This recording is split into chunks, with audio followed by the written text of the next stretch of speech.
What's going on, guys? It's the Unhinged Engineer here, and today I want to talk about four kind of weird and wacky ways to get engineering experience that you might not have thought of before. Now, we all know the traditional routes like internships and hackathons and building a personal portfolio, and all of these I have or probably will talk about at some point in my channel. But today, I want to take a little bit of time for a short, fun video and just discuss like four weird ways that may not have crossed your mind before, right? And in a worst case scenario, this just opens your mind up to like things you might not have thought of before, and sometime down the line you come up with an idea and hopefully that helps you out in some way. But best case scenario, these may be things that you're actually doing already that the thought hasn't crossed your mind of being like, if I present this in the right way, I could actually translate it into very attractive engineering experience for a potential employer and hopefully be like a great stepping stone towards our next position that we really want. So enough beating around the bush, let's get right into it. So number one, something I have done myself is working for a nonprofit. Yeah, I forgot to mention that. Like some of these I've done personally, like this, but other ones I've kind of heard about through friends and have seemed to be successful for that. But let's start with one that applies to me personally. Working for nonprofit organizations that are usually projects in service of a bigger goal that are also like personnel and money constrained, right? And so just like to provide an example, let me talk about the experience that I got. So my freshman year of college was when COVID started, right? And as you may remember, everywhere all around the world, there were like shortages of ventilators. Now, I'm from the United States. And so in the United States, while there was a shortage, this is where lots of the equipment that's being used is manufactured, right? Manufactured and designed. However, in other parts of the world, like rural South America, the designs that are come up with in America are too expensive or just plain old not applicable in these like rural communities, right? And so I worked for a nonprofit that built open source cheap ventilators for use in rural South America specifically. So there were people in South America that are coordinating with the main team in Los Angeles about what these people need, what resources they have access to. And it was crazy because we were literally building the design around like equipment and just junk that they had laying around, like old car parts and parts of the refrigerator or whatnot. It was a really cool project. And I wasn't in Los Angeles myself. I was locked in my bedroom like many people during COVID. But they needed lots of people. And even though I was like a young, bright-eyed, bushy-tailed freshman with no applicable knowledge or experience, they knew that I wanted to work and they needed people. And so I got to do like awesome, awesome work with awesome, awesome people. Totally punched above my weight class for the, I want to say 6 or 8 months I was there. It was a really great experience and definitely led me to more things down the line. And just, gave me a ton of value both personally and professionally, right? So there are lots of nonprofits like this today for large causes like climate change or biomedical things like drug development, right? Lots of open source projects that people are regularly contributing to that, again, right, if on the one hand you just want to contribute to these because it's something you care about, that's great. But on the other hand, if you're looking for experience, you can show, hey, like I found this project, it means a lot to me. I contributed to it for a meaningful way. I stuck to it for a prolonged amount of time. And that is all valuable engineering experience, especially if the technical stuff is like applicable on top of that. Like for me, I specifically worked on like Venturi tube kind of flow measurement devices, which I was a mechanical engineer at the time. So this was kind of right up my alley in terms of my major, even though I hadn't taken the formal classes that were required, like fluid dynamics or something. So again, totally punching above my weight class because these organizations need people.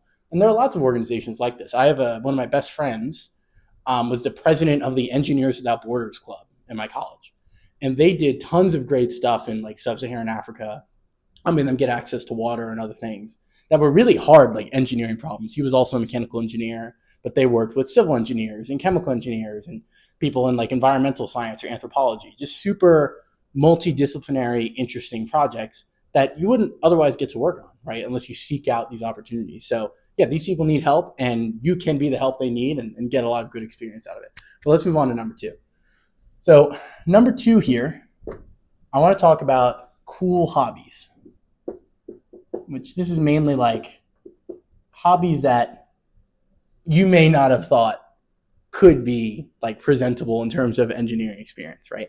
So the biggest one I can think of applies to me personally as well, which is like FPV drones, right? So a little while ago, I bought like a drone kit, which is kind of designed for like attaching a Raspberry Pi or a Jetson Nano to it So you can do like AI in the flight control loop and do cool autonomy stuff. And because autonomy engineering is what I want to do, I was like, oh, this is a cool opportunity to like get experience that I could put on my resume, like build this portfolio and all that fun stuff, especially if I build it in public, right? And so I built up that drone. I built it to a point of manual flight and kind of like played around with it. I'm still working on the autonomy stuff now. But, excuse me, I've totally been bit by the bug of like FPV drones, right? And if the hobby wasn't so damn expensive, I probably have like 8 by now. The point I'm trying to get at is like FPV drones, which if you don't know are kind of those like smaller quad rotors that people wear the goggles and fly around to do cool tricks. It's traditionally like a recreational thing, or at most like you're getting cool shots of something. Maybe you work for like Red Bull or whoever and getting awesome shots of stunts, right? But building FPV drones and maintaining them and especially operating them like requires a pretty good knowledge of the technology, right? Like it's pretty intense stuff. And even though if you go online, you look at like FPV forums and stuff, not everybody there is an engineer. Like this reminds me of a lot of the stuff I did in school and definitely is helping me in terms of understanding how this works. So the point I'm trying to get at is like I fully intend when I go looking for a job someday, like next job someday, like to use this experience, maybe not explicitly on my resume, but definitely in the interviews of like, hey, like I've worked with, downloading firmware to things and making sure that hardware is compatible and integrating like communications between my goggles and my controller and the drone and like radio communications and all that stuff. Like it's pretty intense, right? And there's lots of other hobbies like this too. Like another one is 3D printing. I have a friend who literally just 3D prints like figurines for Dungeons and Dragons, right? He 3D prints them and then he paints them and he uses them when he plays with his friends. But like he has an awesome understanding of how 3D printers work, both FTM and resin, which are completely different. And it's all just from stuff he does for fun, right? So even though he's not an engineer, again, like if he wanted to, he could either A, like present the stuff himself, like present that stuff itself as experience, or B, translate it into building something that is applicable to whoever he's trying to go to and like really have a badass portfolio project, right? But there's other stuff like this too, right? Like game development. In case you didn't know, game development requires a lot of code. So if you're looking for a job in coding, that could be applicable, especially if you do like Unity. Like Unity, I believe, runs on C++. Yeah, I'm pretty sure. Unity runs on C++, right? That's C++ experience, provided you actually break it open and do something complicated. But you get the point, right? Like all of these hobbies that you might not have thought of being applicable can be applicable to your engineering job hunt, which is really great. Third topic I want to talk about is competitions. Right now, unfortunately, like most competitions I've been able to find online are kind of geared towards students. So if you're out of school like I am, it's a little harder to find opportunities, but they do exist, right? So there are lots of organizations, large and small, to just kind of like put out either challenges on GitHub or challenges on Kaggle. Like Kaggle is a huge platform for this. I'll probably show some footage of it. Like put out these competitions that do require like an intense amount of work, usually over the course of like weeks or months. Now, the upside to it is that you can actually get paid, which is really great. Like I have a friend who's won several thousands of dollars working on Kaggle competitions, which is pretty awesome. So these competitions, like again, show that you can kind of decompose a large project and then attack the parts of it that you need to in a certain way, actually execute on it, technically speaking, and like ship software, right? And hopefully like earn money doing it. These are all things that like to an employer are good guarantees that you could be a good employee, right? And aside from Kaggle, like there are pretty large, like reputable organizations like NASA, right, that host these kinds of competitions. And if you win, like you get to talk to cool people, you might get paid, like it's great for your resume. And other like government organizations do this too. I'm specifically talking about the states here, right? But point is, like there are lots of competitions for these kinds of organizations that are just looking for people to do things that they're passionate about in their free time, right? And so if you have the time and you can dedicate it to a project this large, then you should really do it because it could be super valuable. And last but not least here, I'm kind of running out of room. I want to talk about like education, right? And the main things I'm thinking of are like TAing, tutoring, and if you're like a grad student or something, even teaching. Lots of people talk about education being a good experience. So of the 4 of these, like this is probably the least weird, but I think people kind of underestimate it a lot, right? Like if you take a class on something that's really specific to your major, and then you not only crush the class, but you go to the professor and start getting paid to transfer that knowledge you've gained to other people, it really shows that you've like hammered down whatever topic you're TAing for, right?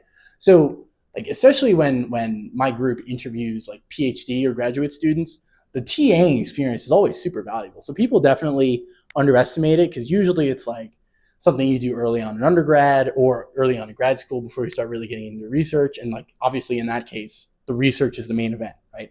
But TAing and especially tutoring too, like if you start making money on the side, like open up your own business and transfer knowledge that you have like to people, that's really desirable. And again, here, like the important thing to remember is being niche, right? Like the more niche the education experience that you get, the more attractive it's probably going to be. So something like GPU programming and parallelization, right, might be more desirable to that, like to an employer than basic Python, or like vector calculus for AI, right? If that's like a class you maybe just math for AI, whatever the hell the class would be called.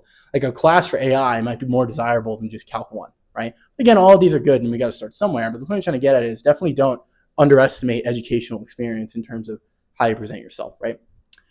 So yeah, that's pretty much it. Just kind of 4 like kinds of experience that you either A, may not have thought about before, or B, underestimated, right? And we all know the job market's tough right now. It's hard to get our foot in the door. And so while these won't replace like internships or hackathon wins or the more established forms of engineering experience, I think like they can supplement it in a meaningful way and kind of help us stand out from the crowd, which at the end of the day is a core part of getting the interview and being able to present ourselves, right? So yeah, don't sleep on these opportunities, and especially if it's stuff that you're already doing, like these hobbies, right? Like my friend, for example, has been doing 3D printing for 2 years. So he has 2 years of working with these tools that we're using for additive manufacturing and stuff. So he's already done it, right? If he wants to get an engineering job tomorrow, he can use that. That's a great starting point that people don't think of because it's not like an internship or he wasn't paid for it explicitly. But it doesn't mean that these things are invaluable. So yeah, thank you so much for watching. Like I said in the beginning of the video, I'm the unhinged engineer. I make content helping engineers extract the most value from their career and provide the most value to the people they work with and the stuff they work on, right? I love my job. I love what we do if you're an engineer like me.